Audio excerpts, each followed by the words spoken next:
So you guys tell me if I'm wish casting here, and I maybe am a little bit. Bears fan talking. I listen, everybody has biases. The people you can trust are the ones who admit their biases to you. Facts. Okay, so I will admit my bias here. But I think Maxx Crosby plays week 1 next year on the Bears. Oh, wow. I just think there is, for a while now, there has been a admiration from Crosby towards Caleb, Crosby towards the Bears. He talked about him on his podcast earlier in the season, seemingly unprompted. They'd played against each other. He complimented Caleb. Jay Glazer said that Crosby was done with the Raiders. Crosby hasn't confirmed that, but he also hasn't gone out of his way to deny it. Bill Barnwell came out and said, DJ Moore and a first-round pick for Maxx Crosby. You give Mendoza a number 1 receiver. You give them more draft capital. You give the Bears an edge there. The Bears' last general manager traded multiple draft picks for Khalil Mack. Yeah. This general manager, Ryan Poles, traded a second-round pick for Montez Sweat. Right. Their first-round pick is at the very bottom of the first round. It's not like a premium pick, so it's not as difficult to part with it. They need a pass rush desperately. Like I just think there are so many fit, vibe, connect the dots. Like Drake May wasn't on his podcast. You know, like Bo Nix wasn't on his podcast. Caleb was on his podcast. So I legitimately believe Maxx Crosby will be a Bear by week 1. Do you? So I believe that he wants to be a Bear or anywhere outside of Oakland. Vegas, you're good. Vegas. I just don't believe that it's going to happen. Like, and the reason why I say I don't think it's going to happen is because when you get a new coach, a new regime, they're going to want to at least have something to hold on to. Now, obviously, it was a little different with Khalil Mack. We were all shocked. This is a little different. If Maxx Crosby comes out and doubles down. Oh, listen, it was a lot different with Khalil Mack because they hadn't paid Khalil Correct. Mack. They've paid but Maxx being Crosby. that he just got paid less than a year ago, I just don't see them just allowing him to just go away or trade him away and get some assets that are okay, but not awesome. Like DJ Moore had a couple down years. Not saying he's not a really good receiver. He's a good receiver, especially when you go to a team that doesn't have that at all. But I just don't see that working out for Maxx Crosby because you have a young quarterback or a young head coach coming in who wants to establish something, have an identity somewhere, look in the locker room and say, that's one of our guys. Can you be the voice of the locker room? That's always been Maxx Crosby when we look at the Las Vegas Raiders. I agree. I definitely think he's a pillar for the Las Vegas Raiders, but I also think if you're Dennis Allen, you're jumping on the desk to go get Maxx Crosby because I think if you get him, this signals that you're making a championship push. And I also think if you're Dennis Allen right now, defensive coordinator for the Bears, you understand, as you just mentioned, that means you don't have to blitz as more, right? You have a closer, and you have somebody right now that sets the tone on the edge. But if you're Maxx Crosby, you finally, if you land in Chicago, have a quarterback you believe in, right? He's never had that. And so you talk about his ability to be a Bear, I think it helps all parties involved because if you're the Raiders right now, what's one place you're deficient at? The receiver position, right? So if you're able to make that trade between Crosby and DJ Moore, I think right now if you're the Bears, it elevates you defensively. Especially you got to think about too. I know you know this DP. If they lose Jaquan Brisker, I mean, that's going to be a major hole in their secondary. So you're going to have to get home with your front four instead of blitzing like Dennis Allen likes to do. I think it makes sense. I wouldn't mind it. I think it's a sexy pickup. And the Bears, I hate to say it, they're going to be must-see TV. Listen, they already got Caleb. They're must-see TV already. They are box office. But listen, I'm a big baseball fan. There's nothing more meaningless than a great closer on a bad baseball team. Because why are you trying to save games on a 75-win team? Yeah. Like, a great pass rusher is kind of football's equivalent of a closer. 100%. You get a lead, you force the other team into drop-back situations, passing situations, and then you have your defensive end, your edge rushers tee off on the other team's quarterback, close out the games. I don't want to see great closers, great pass rushers on bad football teams. And Maxx Crosby, he's an all-effort guy. He plays over 95% of the snaps. He doesn't come off the field. And at the end of the year, in a lost season, he wanted to play. And they shut him down. Well, he was dealing with a knee issue, too. Well, but they were trying to preserve him. But he wanted to play. Yeah, but if there are talks about letting him go, you want him to be primed and ready to go, right? You don't want a team to say like, well, I like him, but look at the knee. But I guess that's kind of my point. Like, if Crosby wanted to play, they shut him down. Yeah. Jay Glazer says that was like the final straw and made Crosby be done with the Raiders. And if the Raiders were like, we can't risk Maxx Crosby getting really hurt in these meaningless games, like I think it's very on the table that, yes, it would be a blow to Klint Kubiak coming in and the identity of the Raiders. Correct. But if it's time for a youth movement in Vegas, time to move on. And this is why I bring up Klint Kubiak, because once you acquire a different head coach, a new regime comes in, now it's incumbent upon them to not necessarily sell themselves because he's on the team, but sell him the message or get him to buy into, look, I didn't subscribe to what they were doing last year. I wasn't a part of what they were doing last year. This is how we view you. This is what we desire for you to be for us moving forward and how you fit into our success moving forward and down the road. That's that's what Klint Kubiak is tasked with. Now, we understand what they don't have in Maxx Crosby desiring other opportunities. And as a fan, former player, as a fan, wanting to see the best play in meaningful games, important games, we're feeling as though we're being robbed of that with several players across the league, Maxx Crosby being one of them.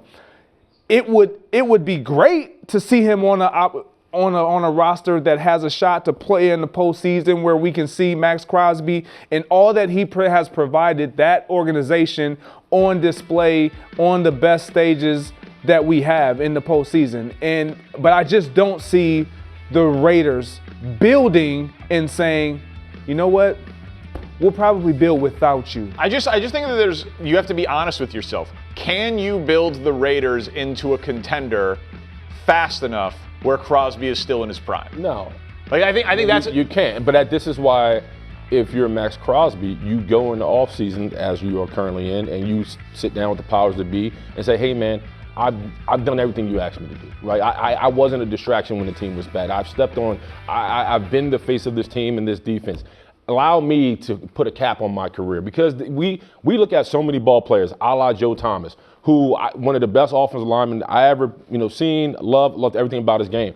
But he dwindles in history because he played on the Cleveland Browns. He didn't win in the playoffs. He never had an opportunity at a Super Bowl. So you just look at him solely as a great player who's a gold jacket guy, by the way, but not a Super Bowl champion. If you're Maxx Crosby and you went through all this stuff with the Raiders, you want to finish your career with an opportunity to hopefully win a Super Bowl. You're not going to get that done in Las Vegas.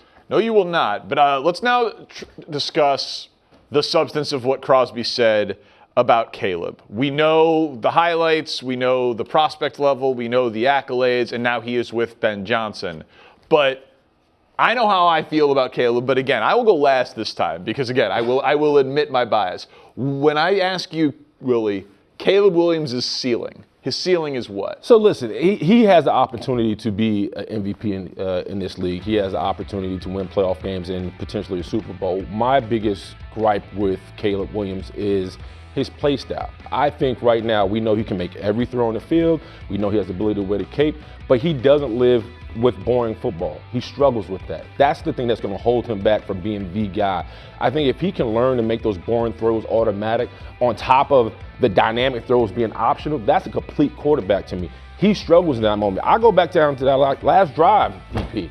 I mean, we saw one of the best throws. I mean, you probably jumped out of your underwear when he made that throw back at the end zone to commit. And then the last drive, all he has to do is dink his dunk all the way to the end zone. He throws a pick. And I'm saying, man, it didn't feel real in the moment. So I feel like that moment, that window, could be Caleb Williams' career if he's not willing to live in the boring times, if he's not willing to be boring when you just have to be efficient and a game manager. If he can get over that, I can see him potentially be a two-time MVP, a Super Bowl, and wearing a gold jacket one day. So I'm going to say what I believe that his ceiling is. Obviously MVP, I'm with you on that, a guy that can put on a gold jacket, all those things. But Patrick Mahomes, although his career started very different, he came out the gates blazing. He wasn't a boring player either. He was very sexy. It was very dramatic. And then once Tyreek left, he had to, I don't want to say he had to learn. he decided that, you know what, I have to play a different way to start sustaining drive, taking the dinks and the dunks and the different things that allow you to possess the ball a little longer.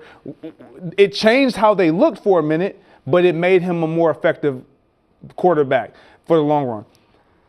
As it pertains to Caleb Williams, as somebody who looks at him from the opposite side, if you will, as a Green Bay guy, like I've said this, he's scary, and he has the opportunity to not only be an MVP, be a top 5 quarterback next year when you look at the growth. And I'll put some numbers up here and show you some stats that will support this. When you look at his rookie year, which wasn't a terrible year, you know this, you can speak to this, to the growth that he had this year. And I know we harp on his completion percentage. I believe he will address that. But passing yards increased, yards per completion, like that was drastic. Like the points per game, the difference, the third down conversions, that's sustaining drive, that's knowing where to go with the football, having options and actually going through your processes and making sure that you keep and possess the ball. Those were areas of growth that that doesn't even show the sack number. It doesn't. Which is maybe the biggest improvement year over year. Absolutely. And I look at that, and yes, he had a dip in his completion percentage, but he was asked to do so much more. He was challenged to play on time for a period of time. And then it was like, you know what, you got to be yourself, but find a way to try to balance the two to where when we need it, we know you can do it, but you're going to have to be able, to your point, play a clean brand of football to where you're playing with timing, you're playing with rhythm, because that's what's going to give you the longevity of your career. However, all that being said, he different. he is different. And I hate to say it, he is just different. And if he gets those things, which with Ben Johnson in 1 year, we saw the growth. We look at their offense, mind you, like, let me talk to Wilie, because I don't even like talking. Like, I'm enjoying. Everyone pretty much on their offense from a skill position is young. So they're all going to grow together. Loveland, we're talking about Rome. Yeah, no, I know. That's why it's all going to grow together. See, this could be very scary. I strategically wanted you guys to go first, because when you say he could be a 2-time MVP and wear a gold jacket, and you say he's scary, and he's like, yeah, absolutely. It's like, if I say that, I'm a homer. But I'm like, let me say this. I note that he can possibly be a 2-time MVP because I can see him winning 12 to 14 games a season. Yeah. And to be an MVP, you got to win games. I see him winning those many games in the next 3 years. Wild sometimes makes fun of me for how much I like to talk about my eye test. And like, it's like, I just watch a lot of sports, but then I also know the numbers. And so I truly try very hard to blend the two things together. And when I watch this guy, and then I watch the rest of the league, I literally, every time I watch him, I'm like, can 3 guys in the world do what he just did? Can one guy do that? It's like, oh wow, that's like a Lamar play with his feet, but then that's a Josh Allen play with his arm, and then that's a Mahomes play. Like, I legitimately, Greg, and you played with him, and then you watched him this year for the Steelers, but a very different version. I'm like, I have always compared him to Aaron Rodgers. Yeah. He has insane arm strength, plus athleticism and mobility. He's a killer, and he doesn't turn the ball over.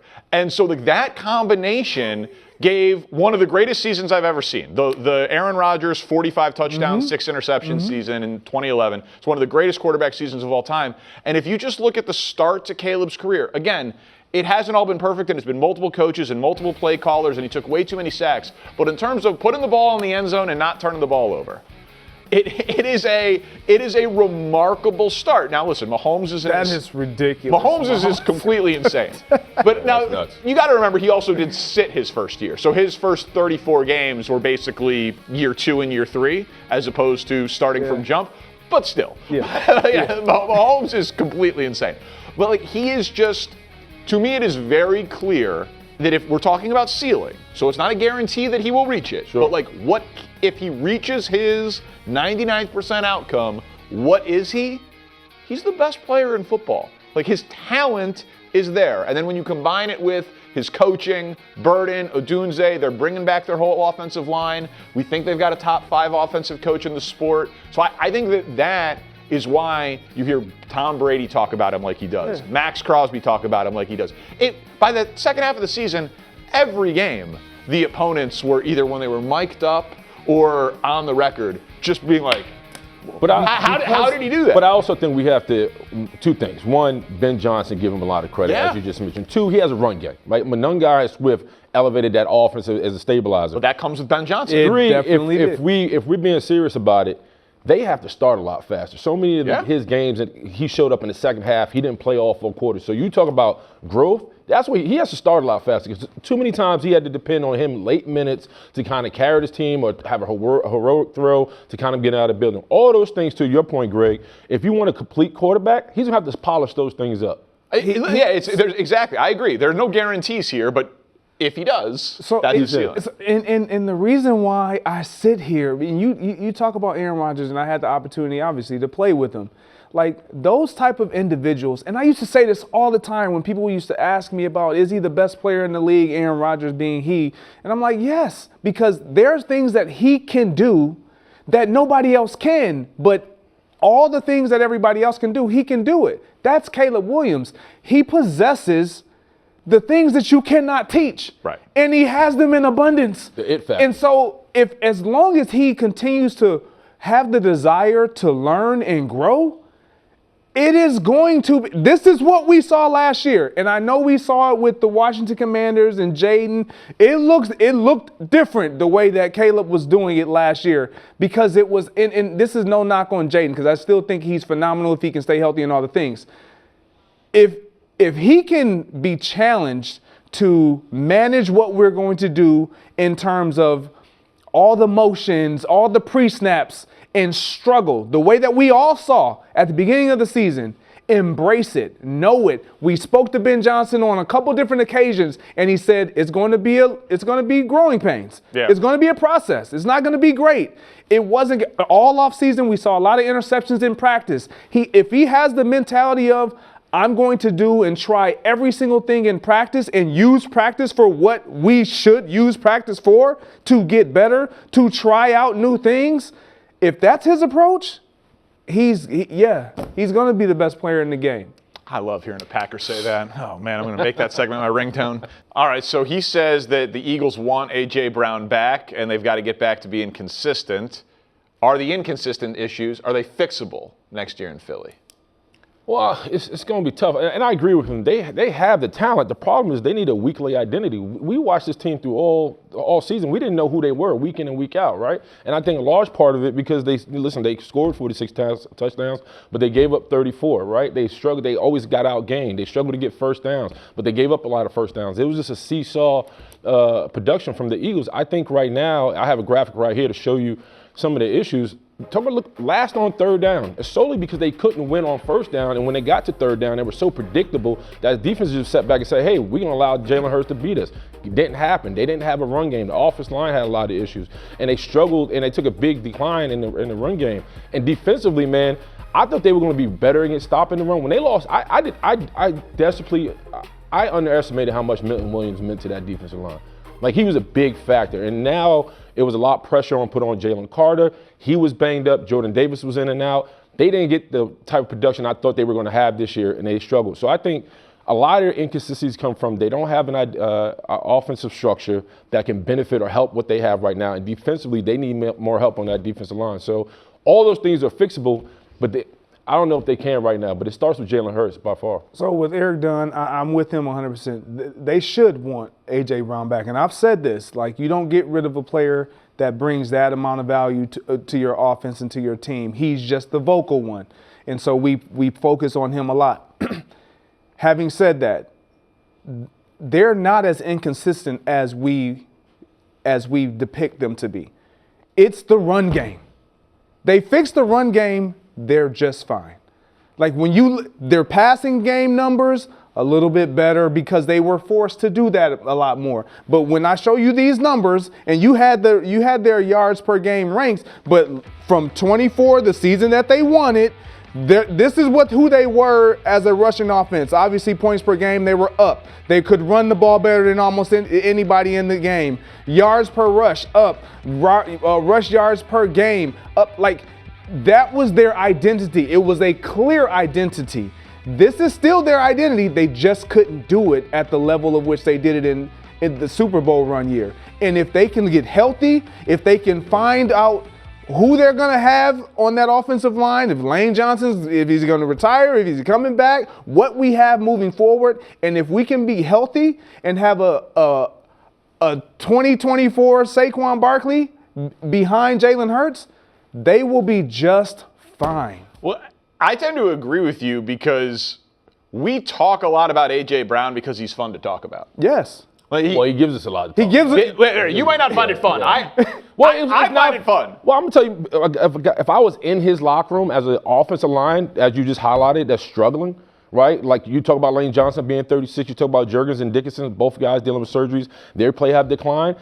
The fact that we have to talk about our receiver, right, who, by the way, is healthy. 2, he's upset with Jalen Hurts. And 3, the reason why we're struggling right now is because we're not playing our best. So it feels like instead of us addressing the necessary answers, we're addressing somebody who's upset with not getting the ball. Well, yeah, but he's emotions. upset. He's upset at the inconsistencies. Like, if you get rid of A.J. Brown, you are shooting the messenger because his message was accurate. His message was, and you do not get better losing A.J. Brown.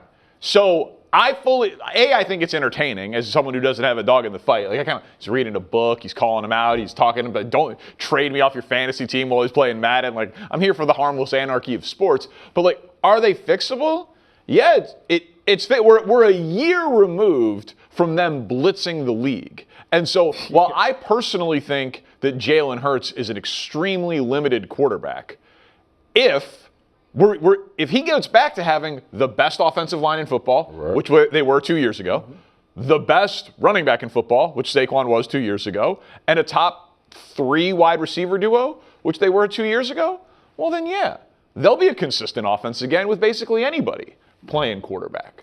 Yeah. So, honestly, I don't expect them to fix it. I don't think they will fix all of those things. They've changed offensive coordinators again. But is it fixable? All of those guys are still in their athletic prime in terms of the skill position that I do think it is fixable. Well, I think I missed on my point. I was saying that the offensive line played their tails off as much as they could. They fought through injuries. It feels like one guy, because he's not getting his production, is not appreciating what the guys outside of him are trying to do to win games. It's that time of the show, though. Dr. Danny in the house, where I diagnose the ailments of each team around the NFL, and then I prescribe what would get them back to full health. Right now, by the end of the week, we will get through every division. It's time for the NFC South. Got my diploma. You need a diploma. The hat on is the a wall lot. above me. I appreciate the hat. It's a good-looking hat. Thank you very much. Commit to the bit. NFC South, I got all my charts. I got all my patience. But we begin with the last place team, the New Orleans Saints. As I look through this, New Orleans has had a hard time paying the bills. They have had the worst cap position in the NFL by far, but there is a light at the end of the tunnel. But you've got a marquee player in Chris Olave. Yes, I see he's had some concussion issues in his past, but Tyler Shough and him seem to really connect. Sign your guys who you want to sign early to keep yourself in a good cap space. So I would sign Chris Olave now. It's the first time he is extension eligible. In the games with Tyler Shough as the starter, he had 6 touchdowns in 8 games. He had a career season. If you look to what the Saints cap position is now going forward, they're almost out of it. Right now, still 6th fewest cap space. Not great. But next year, 9th most, 2028, slated to have the 2nd most. They are almost there. So if you want to give out big money contracts, you want to do that earlier than later, you can spread out the cap hits a little bit, I would keep Chris Olave in New Orleans long term. Yeah, you definitely want to keep Chris Olave, and I'm sure he's gone. You've seen him several times for those concussions, so you passed. Yeah, I mean, I cleared him as an independent neurological examiner. Yeah, but when you have a quarterback, a young quarterback specifically, obviously a young play caller, head coach, and Kellen Moore, you want to keep that nucleus together because you can grow with that. That becomes kind of your pillar of your offense, your foundational pieces of your offense. If they can keep that, build around that, they will have something moving forward. Obviously, the Saints fans don't like the way they ended the season, but they like what they saw out of Shough and obviously Olave that connection. Well, if you believe in Shuck, you better give him some offensive line help. They gave him 49 sacks last year, so he may not make it through the season. I think, nevertheless, man, they got a lot of issues. They got to clean this up. Defensively, they can't stop a nosebleed, so they got issues. You a doctor too? Hey, I'm prescribed. Doctor's assistant. My man, I like it. My next patient is the Atlanta Falcons, and this is like a person who only works out one muscle group. Michael Penix. You need to learn how to be a complete quarterback. You can only do a couple of things, and they hired Kevin Stefanski, I think, to teach him this. This kind of, when I watched, I was like, man, he throws outside the numbers. He throws downfield and outside the numbers. So I had my research assistant, Troy. I was like, how many times this year did Michael Penix throw between the hashes, like straight up the middle of the field? 10. All season. Wow. 10 pass attempts. That's going to be a bit of a problem. I mean, you look at this guy's spray Troy, chart. Is this right? 10. Now listen, just strictly between the hash marks, so it's a narrow lens, but still, the guy doesn't throw to the whole field. So how can you get Bijan everywhere? How can you get Pitts everywhere? How can you get Drake London? You brought in Kevin Stefanski to figure out if you can make Michael Penix a complete quarterback, Willie. Yeah, and it's interesting because they have a lot of young talent, man, but they don't scare nobody offensively, and I think you just proved why. And they only average 23 points offensively, which is, when you're talking about Pitts, Drake London, Bijan Robinson, they should be lighting it up. They're not getting it done, so that's a hell of a stat there, DP. Yeah, they have talent defensively. Obviously, they got to see what they got at the quarterback position with Michael Penix Jr. They have a decision to make, too, with Kyle Pitts. What are you going to do with him? Because he did have a good season last year, kind of finally started to bud a little bit. It was great at the end. What are you going to do with that type of investment? He was a first-round pick. Any fantasy football player knows that Kyle Pitts finally had great games in the playoffs. It had been years. It had been years for those of us who had drafted him. My next patient, I play fantasy football. It doesn't affect my integrity as a doctor, is the Tampa Bay Buccaneers. And you had a lot of injuries on the offensive side of the ball, but I'm feeling like you're going to be okay there. You guys are all trending towards recovery. So find some defensive difference makers here. Todd Bowles, going to be on a hot seat, I'm not sure. But if you look at names we know, notable players on the Bucs defense, they're aging out. I mean, we'll see if Levante David even comes back. Vita Vea last year of his deal. Hassan Reddick, Deion Jones, James, all pending free agents. It was a very big surprise, at least to this doctor of football, that they drafted Emeka Egbuka last year. He was a very nice player. He had a great season, but I was like, well, they had Godwin, they had Evans. I thought it was a luxury pick to add a receiver. You got to get younger and infuse some speed on the defensive side of the ball in Tampa. Yeah, you definitely got to do that. Obviously, we know who you got at safety in Winfield Jr. He's a staple on that defense. But when you look at the head coach and when your identity is defense, that can't happen. You have to invest in your defense. We've seen it in Pittsburgh. We see it with every defensive-minded coach. We see it with the offensive-minded coach. You can't allow your side of the ball to be one of the major reasons why we fail as an organization. Yeah, I mean, defensively, they allowed 411 points. Not good if you need some help with that, DP. Write that down. Check your math on that. But I also think when you talk about the aging defense, one of the things that they struggled to because of their age, they couldn't close games, right? Baker had them in winning position. Go back to that game against the Falcons. They were winning. They were up 2 touchdowns late in the season against Kirk Cousins, and they couldn't close out that game. I think when you talk about the Bucs right now, as much as we want to talk about the aging players and their lack of production on the defensive side of the ball, they may be dealing with a culture problem. Like Todd Bowles called this defense out. He said, you got to care about your job. I don't know if we have enough guys on that side of the ball that care about their job and being the best they can be. So they're going to have to figure out the character in that locker room, because I think the division right now between the Panthers, the Saints, is going to be different. I don't think it's going to be the NFC South we just kind of just laugh about anymore. It's always wide open. It's always bunched up. So the last patient of the NFC South you mentioned, the Carolina Panthers. And this is, your rates are spiking all over the place. A lot of highs, a lot of lows. And I would just say, I wouldn't commit to something this inconsistent, because you got a decision to make on Bryce Young. He's extension eligible. That draft class is now extension eligible. I would certainly not pay him long term. I'd be fine if you decided to give the 5th-year option, if you wanted to control his contracts beyond this year, because I do think, he showed little flashes there. But do not commit to Bryce Young long term. I know there's a lot of talk of that in Carolina. We can show where he ranked. They're trying to turn it around. My gut tells me he doesn't even get that fifth-year option, but these numbers are not good enough. Those are ranks out of 33 qualified quarterbacks over the course of last year. And also the measurables in this chart. Like, call me biased, but there's just a little too much Tua in there. Like, you're Kyler Murray. You're small. You're small. You are a small guy to play that position in the NFL. And so, I know it's been better than it was, but I wouldn't commit. Well, those ranks were improvement. That's what I'm saying. They were improvement. That's right. And it's scary to know that was improvement. Look, he's still a young player. I can't even make excuses for him because it's past due time for him to really show that he can be the guy in this offense. He's going to have an opportunity this year to see what he can do. I think they'll give him the opportunity, but not extending him, I don't even think that's on there to do. Well, listen, when you draft a guy number 1 overall and you trade up to get him, and then he's extension eligible, it's a disaster if you don't want him. Based off of the eye test and what we've seen, no. I'm with you. So, okay, just for clarification, his production was bad because he didn't have anything around him.